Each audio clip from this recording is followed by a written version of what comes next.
Do. It's the pod. Welcome to the G.A.Y pod! So, the stew got an upgrade. So, we, did a thing, you guys. Yeah, I've been having this desk that I haven't really been using. We could have been using it the whole time, but we've been using this room to play D&D, so we needed all the room we can get. But now we play D&D downstairs, so we got an upgrade, you yeah, guys. so fuck it. We're going to make the whole thing a studio. Absolutely. We have a live studio audience. Also, producer Mac is in the studio. But yeah, I guess from right to left, we have a crochet dragon that Bash made me that is very cute.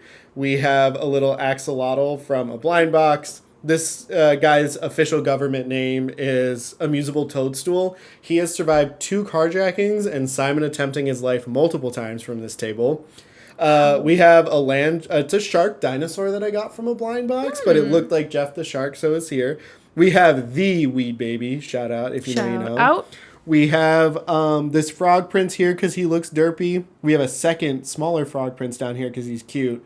We have a dragon that my mom sent me from the Ren Fair in Michigan. It used to have a die on it that had a 1. And my mom, when I opened it, she was like, and apparently he rolled a 1, that's why he's crying. And I'm like, yeah. We have Pebble right here. He is a little clay dragon that I got at a festival, or not a festival, at a convention, at a board game convention the first year I lived here. And then I have this little crochet chameleon that was the first Mississippi Street Fair that I went to. So this is our audience. Yay! I hope that this inspires Maddie. I hope this desk space inspires us to bring stuff in to set on the desk. Yes, I agree. I would have brought one of my little guys had I known the little guy audience was going to be in full effect. Sorry, guys. No, I didn't make you aware of it. It was kind of a spur of the moment thing. Yeah. No, but thanks for joining us. Feel free to chip in if you guys have anything to say. Yeah, don't get too rowdy. We couldn't handle all that if there was a riot. Yeah. We also have a sign. It's definitely the best sign we could afford on the budget that we got. And now we have more distance between us. Hopefully you can see more of our face more often, more of my face more often. Yeah, what do you think? No, you killed it. I'm so excited. Guys, I look good, feel good. You know? No, and I also, I felt like, the camera's still kind of far away, where it normally is, but without the illusion of the long table, it feels like you guys are closer to us. Yes. But yeah, I always felt, and I want to ask you, are there things from the film world that you never did, but you did it one time? You did one job on set one time, and you're like, I would do that forever. Besides sound and stuff like that. Yes, crafty. You're so real. Oh my god. Running a food truck that only goes to film sets would be That's super fucking cool. amazing. And I just think it would be so fun to pick out the snacks and you get to talk to all the crew. Everybody goes to crafty. Yeah. It's probably the most important job on set because it's your convenience store, but it's all free. Yeah, it's amazing. They keep the crews hydrated and fueled, and it would be so much fucking fun to be in crafty. Crafty, if a production company ever tries to fuck you, just leave and watch how quickly everything goes to shit. Yep. Low-key for me. Well, yeah, what about you? I think it would have to be set design. Hell yeah. I love putting this together was a lot of fun. Obviously putting this entire room together was a lot of fun for me. So yes. I love little guys, little trinkets. I love making a space feel like the people that it's trying to embody. I feel like we have a good mix of us in here, but I wish I had more you. But also, I understand me having possession of your things when I have 2 animals probably isn't cool. Or isn't the best idea. It'll, they'll make their way over here, my little guys. My little guys are just chilling right now. I'll call up the gang and... the first one we need, low-key? The chili magnet. The Chili's magnet. Shout out Lucy. She made that for Shout out me. Lucy. Oh my god. No, we literally need a Chili's in Oregon. Guys! I'm over it. I'm fucking sick of it. I'm done. I'm so fucking sick to my stomach that we don't have one here. Yeah, I mean, we're calling the National Guard to the wrong places. We No, need one for here real. for a fucking Chili's. Where's the SWAT team? I'm about to go crazy. It's ridiculous. Okay, I've never had it, so I can't, let me not speak on it like that, but I've never had McMinimans. And I heard that McMinimans are the reason why there are no Chili's in, like, the Pacific Northwest, because that is, like, their Chili's. Which sucks because it's such an overrated, expensive, like, it's not worth it. See, I can't speak to it personally, but, like, I feel that same sentiment. Like, there is a reason that this is shade to the Pacific Northwest. There is a reason that McMinimans only exists here. Because that shit would not work anywhere else. I'm so sorry. It just would not. You guys are like a weird hybrid of like, you don't want to fully commit to the like cheap diner shtick, but you also really don't want to commit to the brewery shtick. You send people on quests. Like, it is just like... Wrap it up. And the food isn't that great. Wrap it up. Also, no, the higher-ups are a little corrupt, so... I want my triple dipper. I want my 3 for me. I would love some nachos in their salsa. Bitches love those Southwestern egg rolls. Oh my or spring god. rolls. I'm bitches. Hey, it's me. I'm bitches. Hey guys, it's me. But yeah, we went. I like how we ping pong back from like, where did we start? Like we started with, what would you like? We start with the set, then we start talking about dream jobs on a film set. Then we talk about crafty. Now we're talking about. Then we talked about bringing stuff to the set. Now we're talking about Chili's. Okay. Also, crafty or props. Props. Oh my god, props is so cool. Yeah, I think costumes would be fun. Anything but sound. Costume would be fun, but really stressful. I think No. props is. I think props is stressful too, but like it would be so fun. What's the one position that's like, I don't know what the name is, but I think it's technically just best boy, but the person who like uploads the files to the hard drives. Oh, that's no, that's I can't Is there like remember. a name for that title? I feel like that's one person's job. It has to be from the editing team, right? I don't think it's DIT. The DIT? Maybe it is. I also could be on camera team. I'm gonna Google it, you guys. Who transfers files on a film set? Let's find out together. Yeah. Yeah, DIT. Nice. Digital Imaging Technician. That makes sense. That's a stressful ass fucking job. Yeah, they're in charge of setting up all the like monitors for the day for people to watch, and then they're also in charge of that and probably a lot more, but I don't Me coming back remember. to set. Hey guys, I accidentally formatted the hard drive. Yeah. Hey guys, I actually wiped all today's footage. All the data is gone. Me when I forgot to press record that one time. One. Pack it up, pack it up, pack it up, pack it up. Pack it up, pack it up, pack it up. Sorry, that was so fucking funny. But since we're speaking about movies, Guys, we saw weapons. We saw weapons.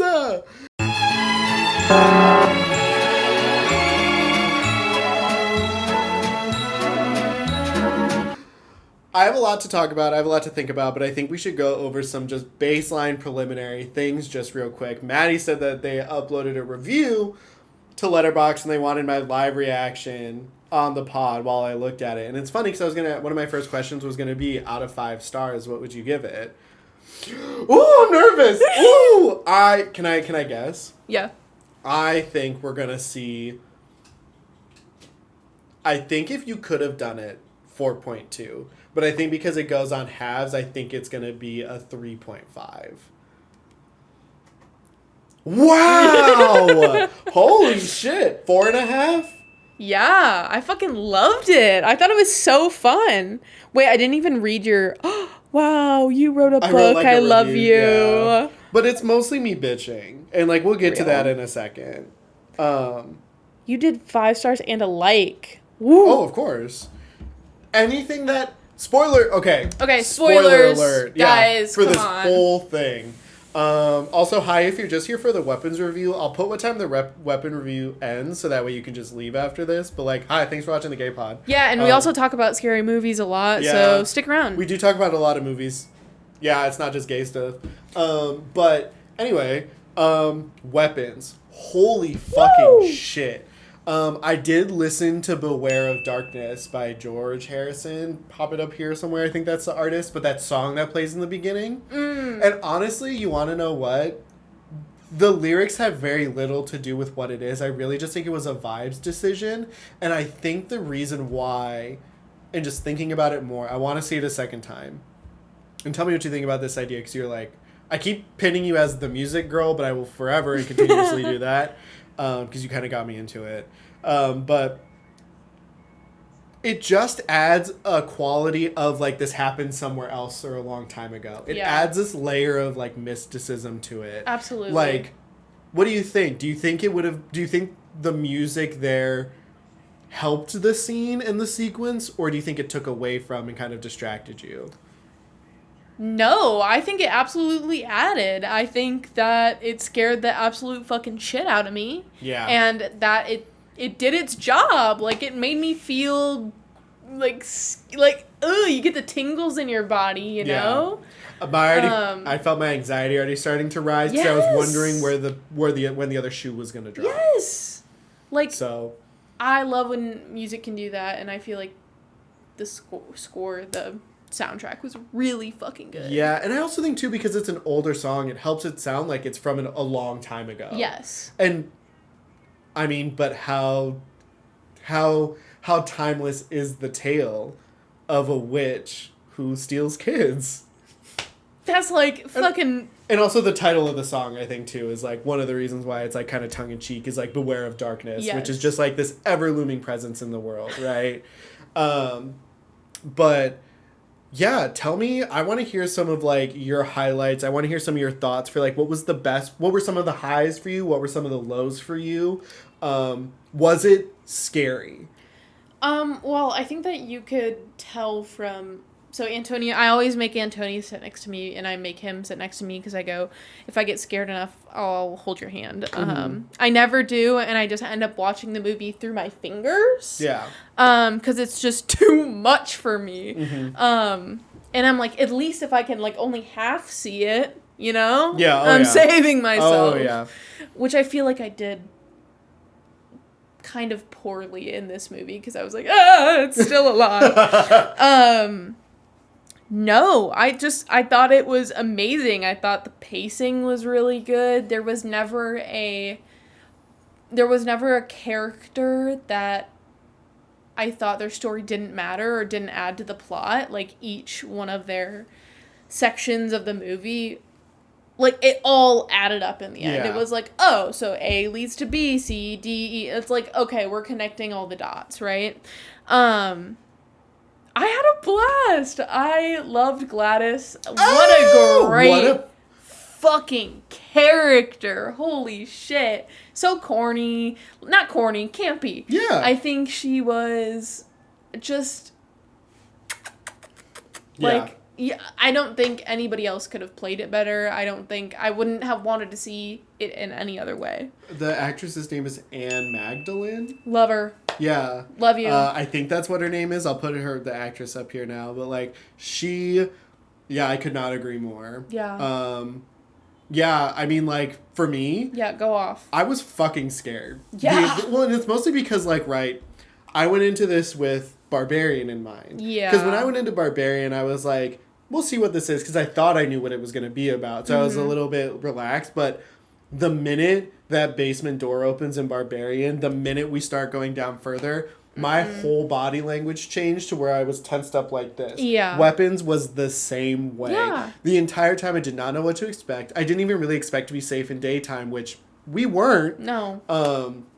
And so, I mean, like, it really just sold a lot of things to me on a lot of different levels. But again, I feel like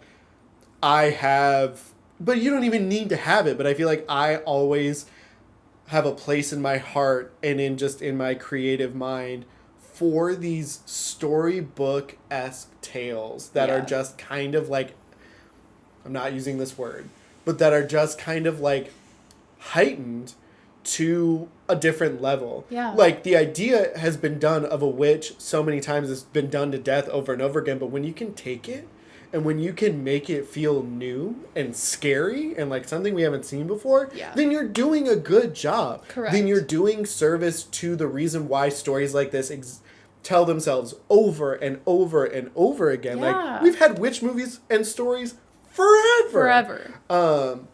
And so just to see a fresh new take on it is just heartwarming to me, because as a fan of witches, the mythology, the idea, the genre, the character trope, the stereotype, as a fan just of the witch as an idea, you already had me hooked. And like, I'm not going to lie, guys, I saw the trailer and everyone on the internet is like, what is this going to be about? What is this going to... I already fucking knew what it was going to be about. Called it. I knew there was going to be magic. I knew there was going to be witches. I knew there was going to be the occult. I knew something was up. Because a premise like that is so strong and only serves that strong in the environment that it is. So like, right, to set the premise, if you haven't seen the movie, a classroom of 18 kids, which they did a good job of hiding, by the way. They make you think every kid in that classroom went missing. But you find out only one was there. Only one stayed. And the entire town literally goes on a witch hunt to try to find who did it and the reason why.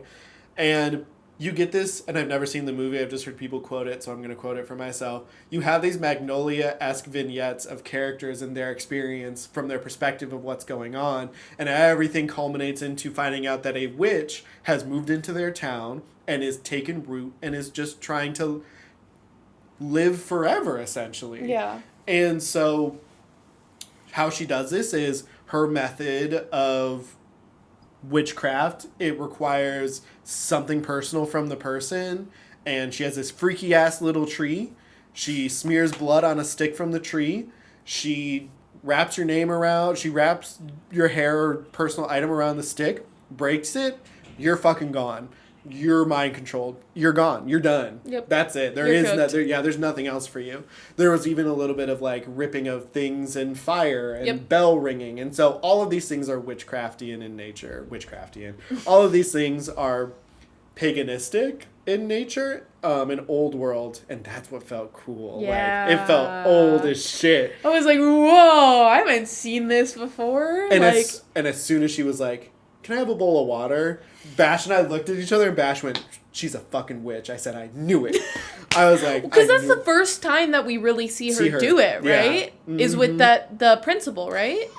Okay, I was just going to bring that up. I was like, I think that's probably the worst scene for me to like, watch. Think about, yeah. Because, like, just the two sweetest gay guys letting this old-ass lady into their house, trying to be hospitable, like, doing all their weird requests. Like Sunday rituals. Yeah.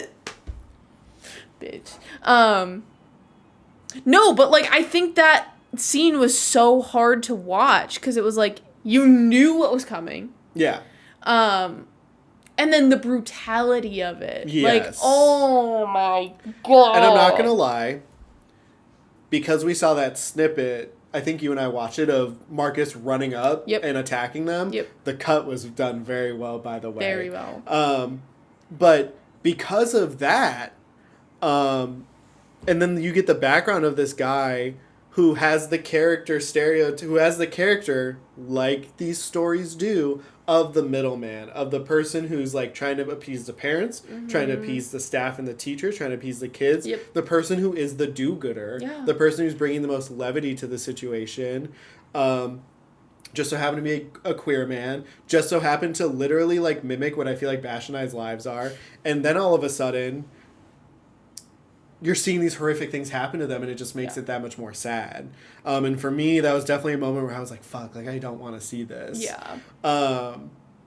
But what a horror sequence, man. Oh, my God. Like, dude, it was chills. And also, I was reaching my hand out earlier. How many times in a witch story does a witch disguise herself as a fragile old woman, quirky old woman, go up to front doors and is like, hey, I need your help. Yeah. we're hitting the beats. You are, this character is doing what witches do. Yeah. And I love you. It just can't be beat. Like, No. it really cannot be beat. Like, they really hit, like, all the telltale signs of what you think a witch is. Like, all the old, like... And she was cool. Yeah! That was the dope. best part for me. Her character. Yes. I think we were kind of also... We talked about it a little bit, like, just a tiny Just bit a tiny before. bit, we cheated. But, just, like, the idea of, like, weird people and, like, wanting to be kind to everybody in society, and that's how this story works, because you're like, oh, it's just this old little fragile weird quirky woman, like she can't do anything bad to me, like... What was the kid's name? It's Alex's aunt. Yeah, it's Alex's aunt, of course. And again, a witch trope.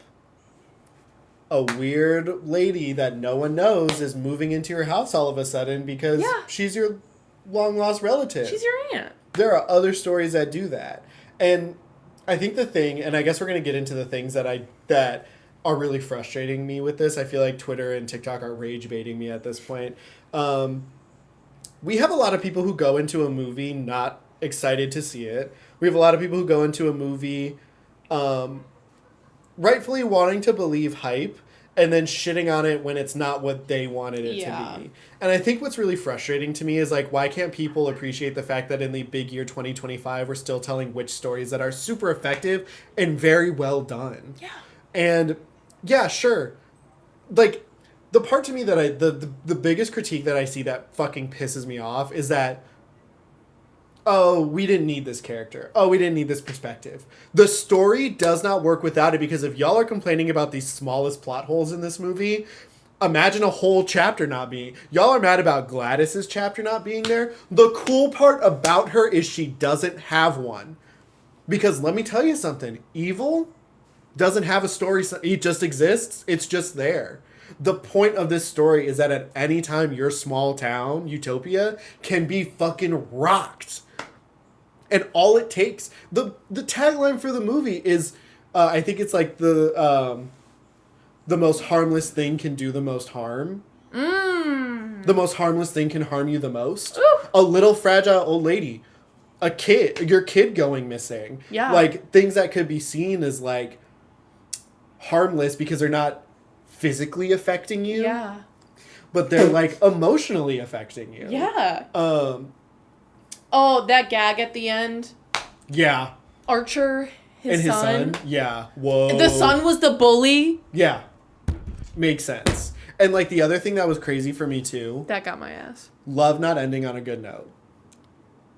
Because how is a town supposed to recover? Like, sure, everyone lived... Like, people lived, but we had...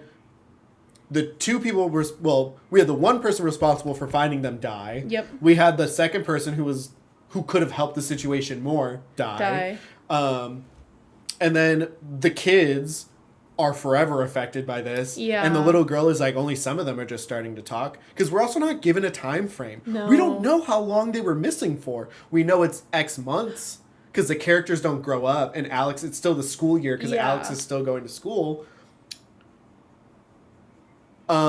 His parents cooked. Alex's parents are never going to be the same again. No. And it's not a good note. It's a somber note. That's it's sad. Sick.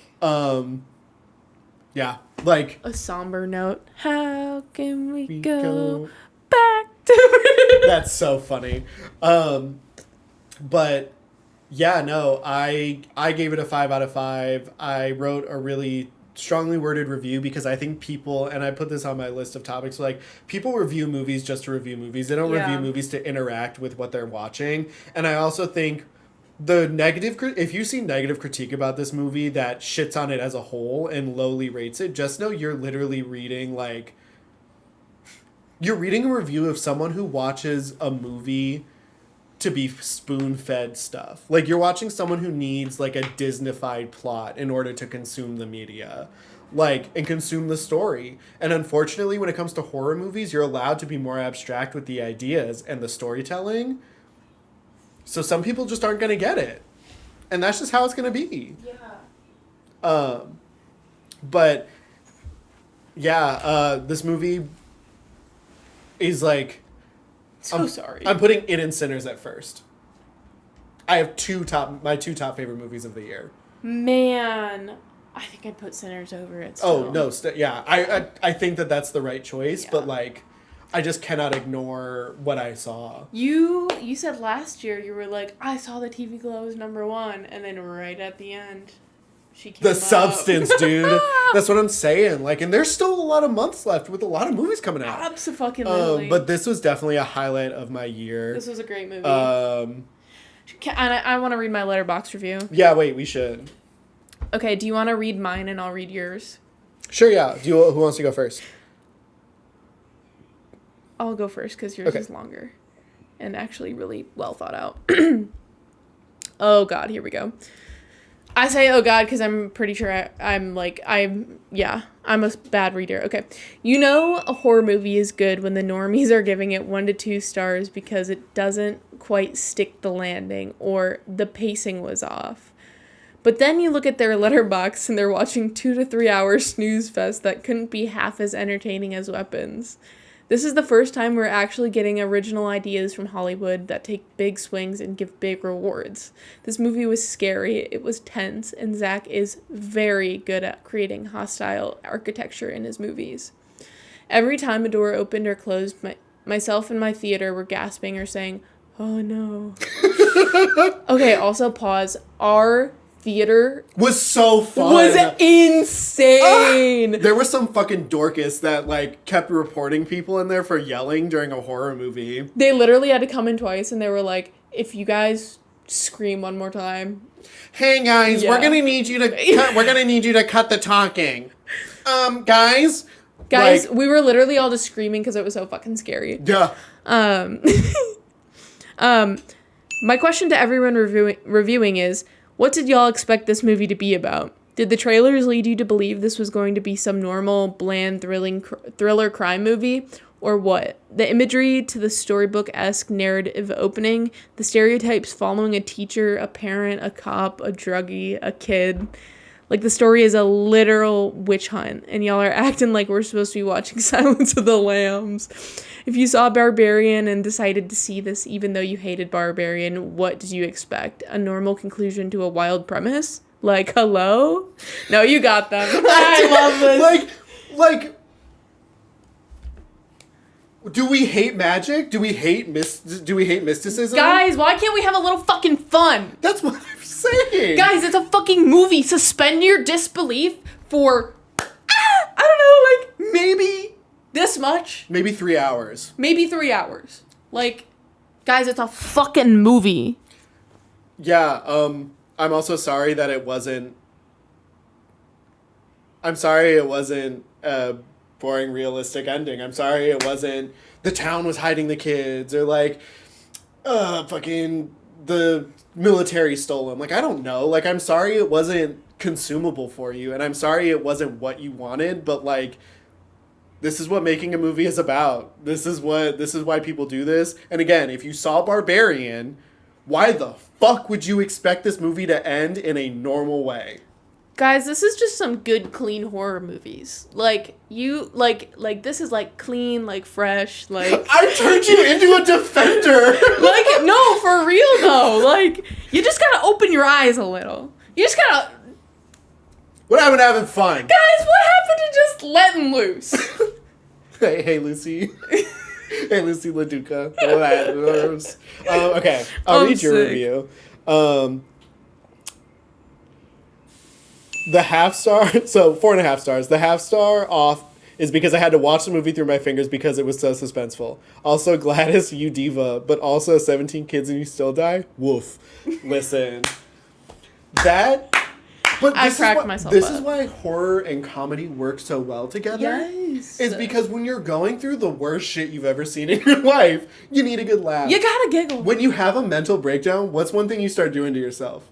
You get a little giggle in. You get a little gig. Like, I'm sitting there crying, and then I'm like, I'm fucking stupid. Yeah. Like, why am I crying? Like, the things go so hand in hand together. And I also think for the viewer, it is a very It is better for that to be the ending than the cops took her away. Yeah.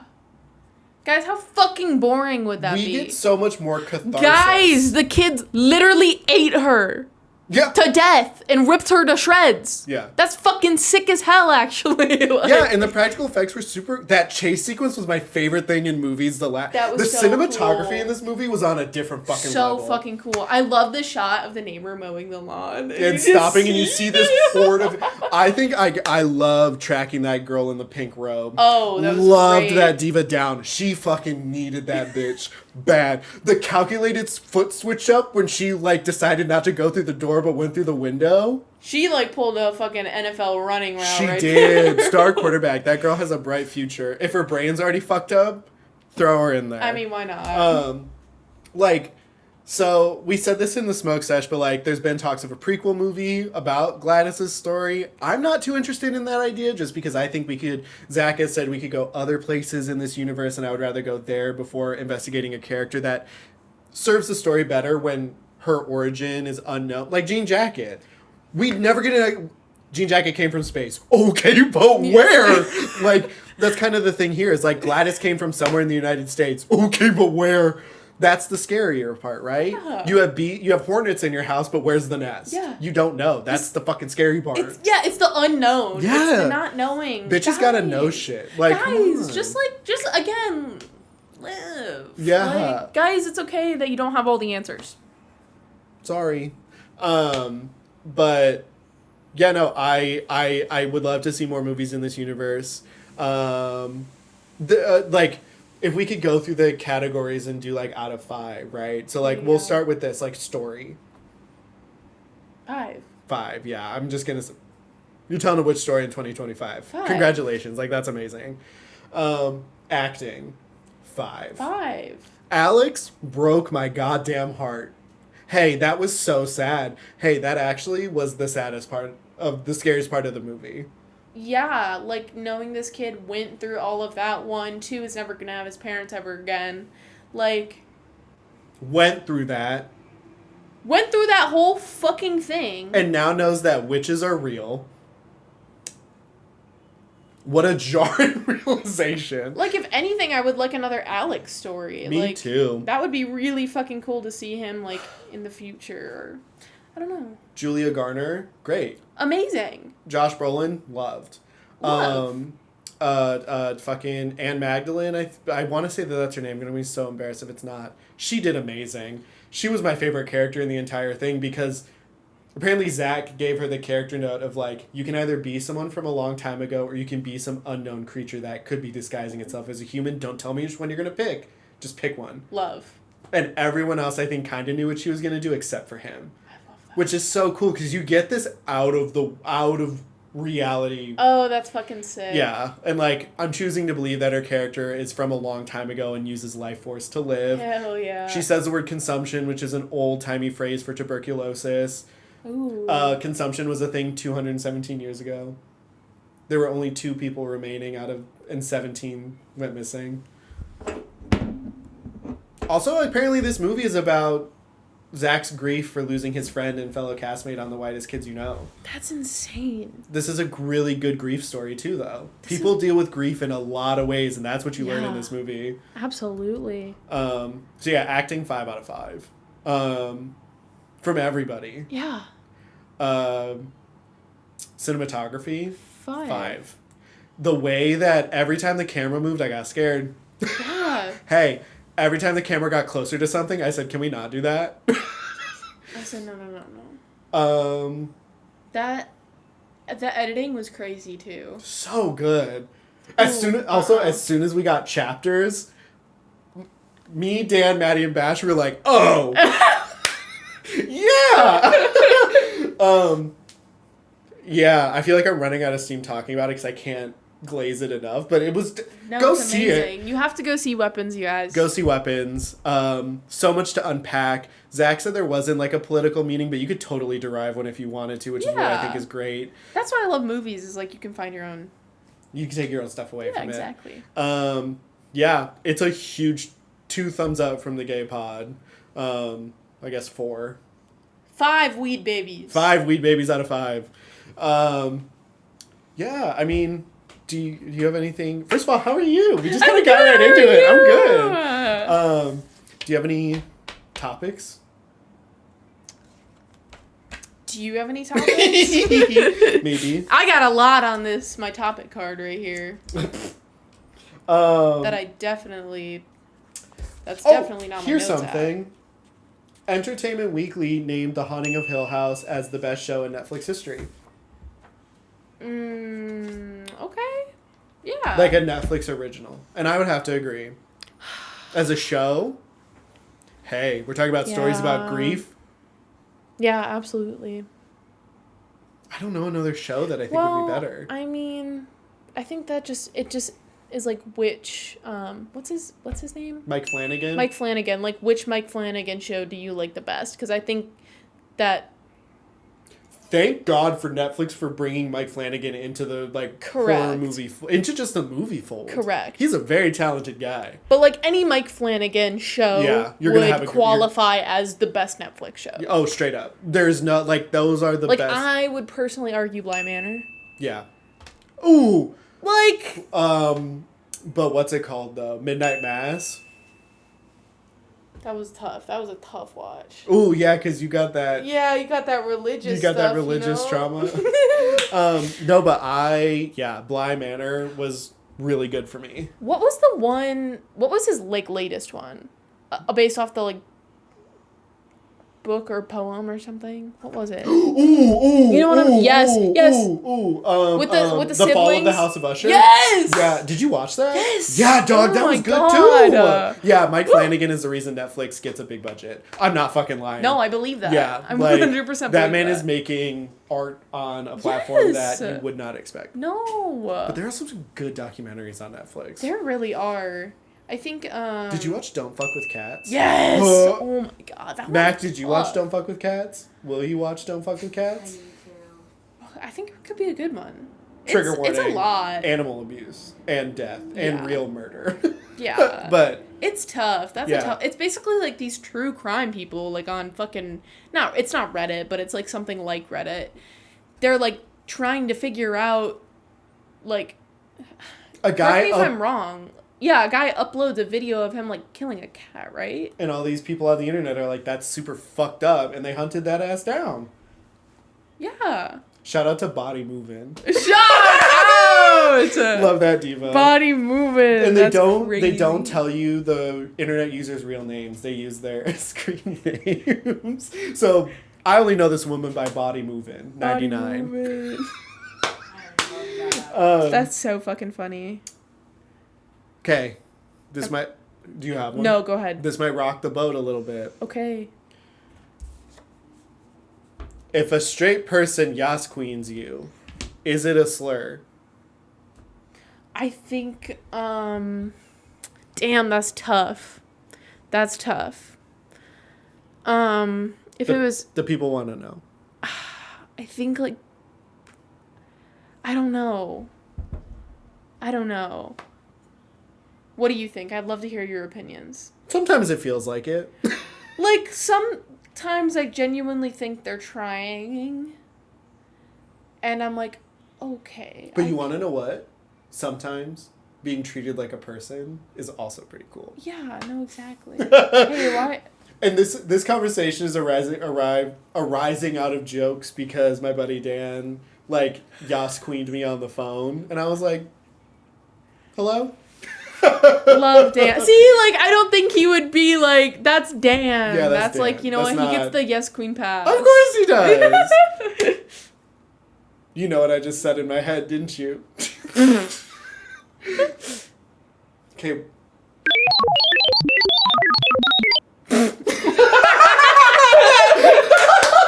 You know what I said? Yeah. It would work for me. I would let it happen. I'm sick. I can't wait to talk about it after the pod. Because I can't wait to see what you think. Also, I love your outfit, by the way. Thank you so much. I'm wearing fucking these thick-ass overalls in 100-degree weather. I was wearing pants and I switched into shorts. Because what the fuck? I just couldn't Couldn't get myself to change my clothes. Like a Love Song is an underrated bop by Selena Gomez. I love you like a love song, baby. You know, I have been off Twitter for like a week, and I said this on our smoke sesh, but I feel like very disconnected from the pop culture world right now. But I did just see her in an interview say that she would re-record one of her songs. And I can't remember which one that it was. Maybe it's that one. You know what, period. But I think she should re-record all her old songs. Well, because now she's got that acting gig. Exactly. So she can just do it on the side. Remember when we tried to watch it and it just wasn't that good? Guys, I just couldn't get into it. I could not get into Only Murders in the Building. Okay, spill. Like, what are we missing? Do we need to get past the first season? Is it a first 3 episodes? Like, it was just really... It was trying to be campy, and it was coming off not that. Great. It feels like Bash is a fan of this show, so that's why I watched it. But that murder mystery show with that lady in it. Fuck, you know who I'm talking about though, right? It's like an old 80s, 70s show. Maybe not. Oh my god. Not. No, wait, God. because I'm gay. This isn't right. No. No, like, I know this. Wait, hold on. Oh my fucking god. Are we bad gay people? Maybe. Because this is like a thing. Fuck, man. Guys, don't tell on us. There's a show that has a really famous actress in it, and it was like a weekly show, but there was like a murder every episode, and she helped solve the murder. But she was a writer. Ooh! It's not Death Becomes Her. Fuck! Oh my... Because the books that she's writing are based on the murder that's happening and how she solved it. Guys, I'm cooked. Is it... What genre is it? It's like a murder mystery show. Murder, She Wrote? Fuck yeah! Yeah! Let's fucking go! Yeah. I just Googled it. It feels like it tried to be Murder, She Wrote, but it wasn't as funny. Ah. Murder, She Wrote is funny because it takes place during that time, and they get away with that. I love Those that. actors know that comedic timing. Not to say that Selena Gomez and Martin Short and Steve Martin don't know, but I don't know. It just didn't work. Okay, what happens when Steve Martin and Martin Short get married and then it's Martin? Coming from Marsha's gig. That's so funny, though. That actually... Are they a couple? No, but they should be. Yeah. It's literally like Bert and Ernie. Exactly. No, Yeah. like they're gay, but Not maybe really, not. Yeah. That's so funny. Uh, What else do I have on here? let me see what I have on my very nice notes. I also... The last thing that I have on here is thoughts on critters. Frogs, bugs, spiders. I Mice. like some critters. You know, I was a critter girl. I had a hamster and a gerbil. Rip Milo. Yeah, I fuck with some critters. I fuck with a little frog. What I cannot get into is insects. I don't want anything flying. I don't want an ant. Do you think there are cute insects, though? Insects. Like, maybe, like, though? a grasshopper? Yeah. Yeah. I like ladybugs are kind of cool. Ladybugs are I cute. was going to say, like, for me, I like observing, but I don't like them anywhere near me. Correct. I think bugs are super cool. Yeah. A spider is an arachnid. And Actually, not a bug. no, I don't want to. I can observe a spider from a distance and be like, that's pretty cool. The minute a spider gets within 5 feet, I'm like, it's a little less cool, but I can enjoy it. If it's on me, I recently in my life have actually started taking the path of, like, not killing spiders, but taking them outside. That's so sweet. If I have the option to, I will. If I don't, if it's dire situation, it's getting the shoe. The thing that made me do it was, there's this poem. Do you know what I'm talking about? No, but am I gonna be like cursed forever now for killing a spider? Yeah. Fuck you guys.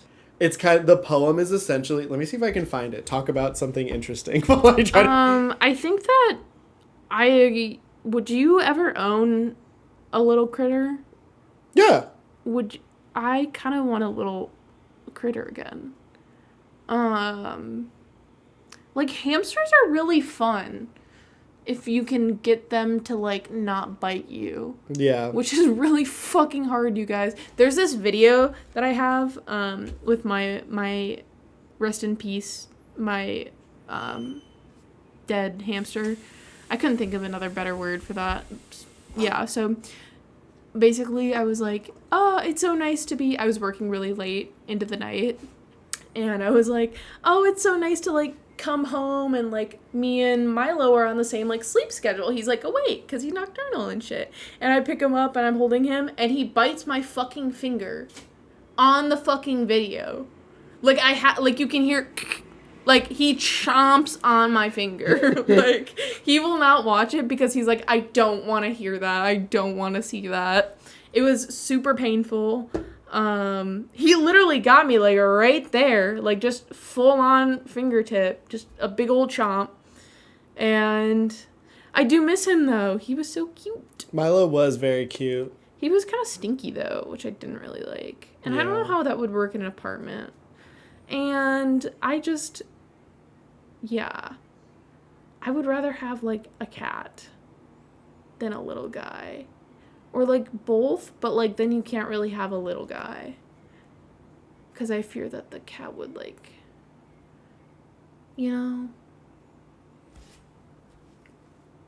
things. I found it. There wouldn't be a little guy for very long. Correct. Mm-mm. We're about to get deep. I wish I had a beret for this moment and, like, an ascot. Okay, you can edit it in. Why would you do that to me? Sometimes Da Vinci just closes now. I can't do all that. That's so real. Clear your cache, babe. Google it. How do I do that? Google it. But this poem is called 10 Legs, 8 Broken. Oh. Yeah. So get ready to get wrecked. All right. This poem, I don't think it has an author. And if it does, I'll try to find it. It says, to the spider, the shadowed creature in the corner of the room, I hate you. You scared me just as your brothers and sisters did before you, and I will tell you what I told them. You are a trespasser that does not belong here. You entered without knocking, roamed freely like this is your home, and decorated my walls with unwanted silk webs without asking. You may not be the only killer here, but only one of us is innocent, and it's not you. The spider says to me, its brittle body squashed and dying, it's not you either. There is venom infused in my fang-shaped maws, but I was born this way. What's your excuse? If you could count your murders, how long would you be counting? Am I really this threatening? I thought human hearts were bigger than mine, but you have killed with malice instead of marrow of your bones and poison bubbling behind your scowl. And I'm sorry for scaring you, but I didn't know being seen would cost me my life. Maybe, if you didn't fabricate the prickly feeling of my legs creeping upon your skin while I crawled across the living room floor, if the webs I weaved were made of cotton candy and captured clementines, cherries, and sweet peas rather than struggling wings and blood, if I had a pink tongue, push fur, a wagging tail, and fur legs instead of 8, if I only had 2 eyes and they were glittering stars and not supermassive black holes, if I was the same but looked different, maybe you wouldn't hate me. Maybe you wouldn't have loved me either, and maybe you wouldn't have let me stay. But maybe you would have shown me the door or a window. Maybe you would have shown me mercy. But you are still standing, and I am still sorry. I think, maybe, no matter how reluctant, mercy would have been enough. So I'm never going to kill another spider again in my life. That's what I thought. Mm-hmm. I'm really sorry to all the little guys that I've...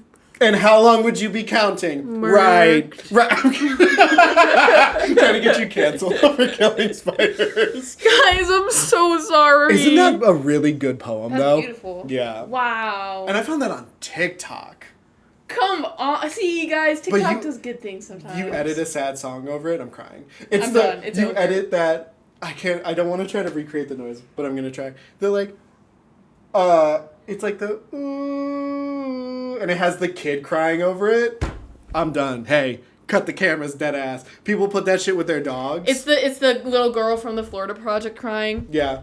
The woman harmonizing with her fan. That is quite singularly, that hearing that song ruins my day, and I'm not even joking. I don't know why. That person tapped into some chord that hasn't been discovered before, and it fucking wrecked everybody. Yeah. No real. Very sad. Like, what the fuck? Just go on YouTube, look up woman harmonizing, girl harmonizing with her fan. You're gonna cry. It is a very beautiful but haunting song. I think I read that poem to that, actually. Oh, hell no. Hell no. Oh, hell no. Because then because, like, the crazy thing about it, again, right, is it's less about, like, treat spiders with kindness, and it's more about just putting yourself in the shoes of people that you might be wronging. Yeah, absolutely. And then you're like, oh, cool, so I'm the asshole. No, exactly. And I think sometimes we all kind of need to be reminded that we can be the asshole. No, exactly. Like, look in the mirror. Like, the things that you're talking shit about other people, like, say, hey, have I done this before? Mm-hmm.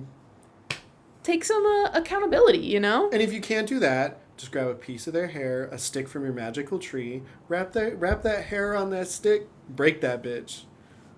Go make it do your bidding. Yeah. Okay, we got randomly deep on the pod, but I love it. We don't get randomly deep that often. We're mostly like little white crusty dogs.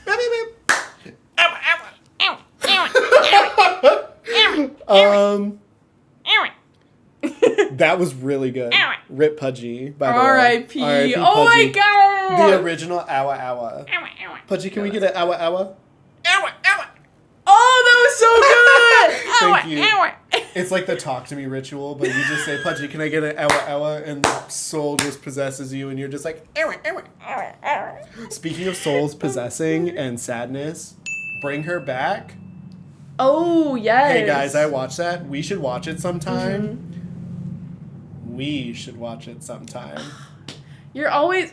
Guys. I'm always trying to loop Mac in, but it's because I feel bad. You need to... If you don't have to accept the invite, but I know that if I was you, I would just enjoy being invited. Like, do I want to go to the bar? No. But do I appreciate the invite? Absolutely I do.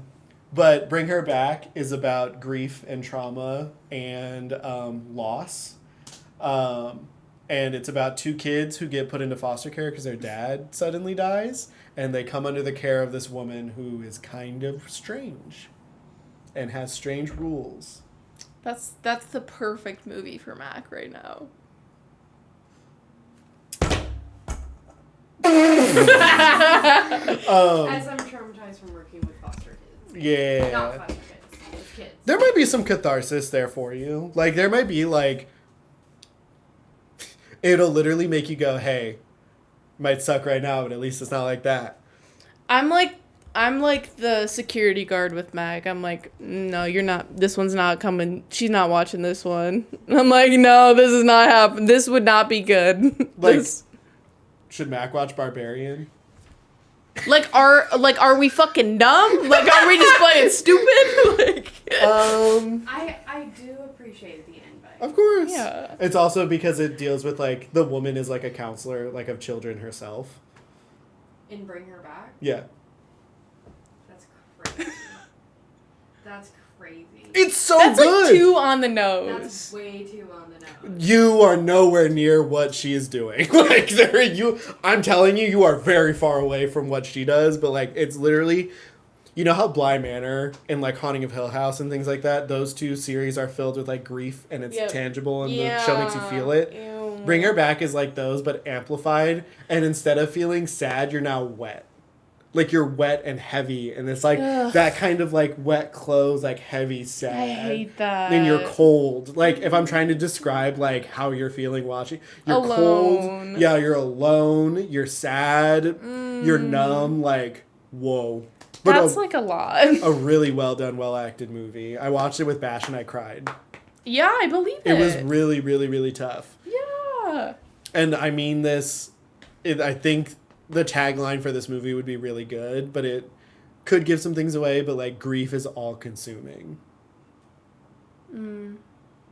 Do they eat the kids? No. Oh, okay. Wouldn't it be crazy? It is like... So, from the we watched the trailer together, right? Mm-hmm. You know that it's a ritual that brings them back. Mm-hmm. So when Sally Hawkins draws that circle in blood and the camera follows that, such a cool camera movement, by the way, you could argue that she's also another witch-like character with kids and doing things with them. Wait, yeah, hell yeah. So good. You gotta watch Love it. a good hag. We do! We do. Hag endearing. Hag positive. Yes, positive. That cronish hag. Oh, Meryl Streep in Into the Woods. Let's go. The only part of Into the Woods. After she goes away, I turn it off. That's, you know what, that's so valid. I do turn it on for the last song, though, because that song's amazing. Closing thoughts? Let me just do a 1-minute thing on Big Brother as my Oh closing my, thoughts. yeah, we should just get it out of the way.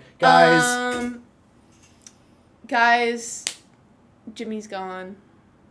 ding dong, the witch is dead. Guys, I kind of felt bad for him. Guys, yes. No. Yeah. You want to... His closest ally put him up. Like, that's sad. He would have done the same. Well, eventually, but not until taking them to the end. Like, you have to. I mean, at some point, it's a fucking game. At some point, it's every man for themselves. I do think, though, with how he played the game early on, he painted a very large target on his back. Absolutely. And they were very fucking smart to get him out. Yeah. Very fucking smart. Rachel is still in that bitch, which is crazy. I can't believe that. Good for her. She keeps doubling down. People are like, I've been watching a little bit of the live feeds, and people are like, people as in Morgan and Mickey, they're like, we're gonna get her to jury and that's it. Like, as soon as jury hits, we're getting Rachel out.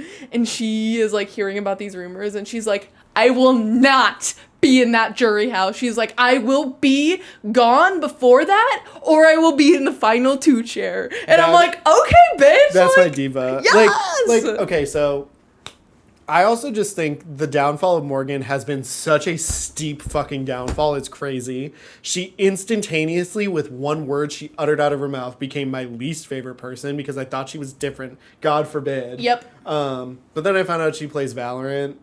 She's a pick-me.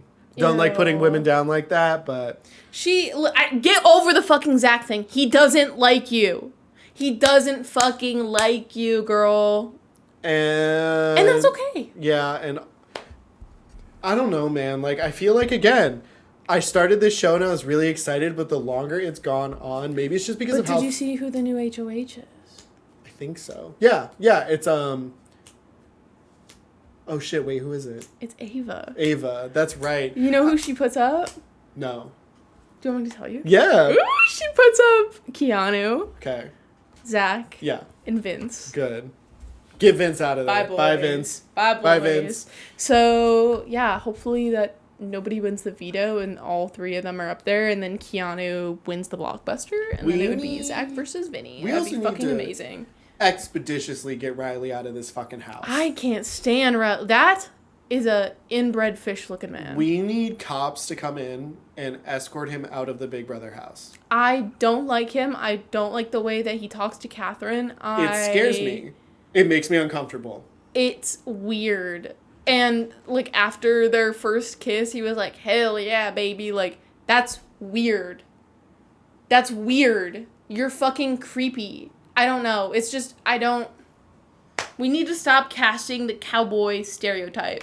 Give us a cowgirl. Hey, if we're casting people, we also need to start doing background checks. Like, a lot more thorough. Like, I know y'all are gonna find this. It's like, it sucks because I feel like I was really excited to get into it again. And then just over time, not only with the frequency where I feel like I'm missing stuff, because Twitter is telling me things that I'm missing from the live feeds. And then for some reason, instead of finding it invigorating, I just feel like, fuck, like I missed it. No, you should feel invigorated because you're like, I found this. I know this is a little yeah. lore dump now. Now I know more than the next viewer. But it's because I want to see it. I know, I get it. Because, like, it's better to see it on the live feed than to see it from Big Booty Bottom 69 on Twitter. You gotta just block all those accounts on Twitter. I know. You just gotta block them and then watch the real show. Also, just finding out how shitty these people are in real time is so heartbreaking. It's really hard for me. It sucks. The only person I'm rooting for at this point are Will and Ava. No, dead ass. One of them, or Rachel. Yeah. That's just because Rachel's won the bitch. Rachel is she's just doing it for the plot. Oh, And you know what? I respect Brian. I hope she wins. Honestly, yeah. Get it, girl. Yeah, I don't know, like, Mickey talked herself to be up like this big game player, and I feel like she's not even really playing the game. Did you see the thing that I sent to you? Yeah. Earlier? Like, what the fuck? She basically was like, yeah, I like read this off of Reddit and ChatGPT'd it. You ChatGPT'd your strategy for Big Brother?